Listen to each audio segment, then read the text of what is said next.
ناظرین، Hyderabad Rajiv Gandhi international airport پر customs کے حکام نے ایک مسافر کے پاس سے اسمگل شدہ سونے کا پیسٹ ضبط کر لیا ہے۔ شارجہ سے حیدرآباد پہنچنے والے مسافر نے زیر جامہ یعنی انڈر ویئر میں پیسٹ کی شکل میں سونا چھپا کر منتقل کیا تھا۔ ضبط کیے گئے سونے کی مالیت 20 لاکھ روپے بتائی جا رہی ہے۔ بے شمار ایسے غیر قانونی کیسوں میں پکڑے جانے کے باوجود بھی عوام اس حرکت سے باز نہیں آ رہی ہے۔ ریاست مہاراشٹر کے دھولے میں کل ایک بے قابو لاری نے 2 گاڑیوں کو ٹکر دے دی اور ڈھابے میں گھس پڑی۔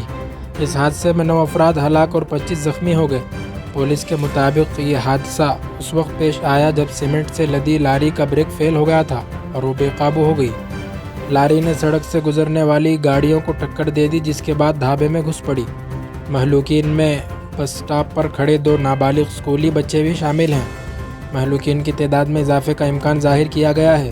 حادثہ اس وقت ہوا جب ٹرک مدھیہ پردیش سے دھولے کی طرف جا رہا تھا۔ وزیر اعظم نریندر مودی نے مہاراشٹر کے دھولے میں ایک حادثے کے نتیجے میں ہونے والے جانی نقصان پر افسوس کا اظہار کیا ہے۔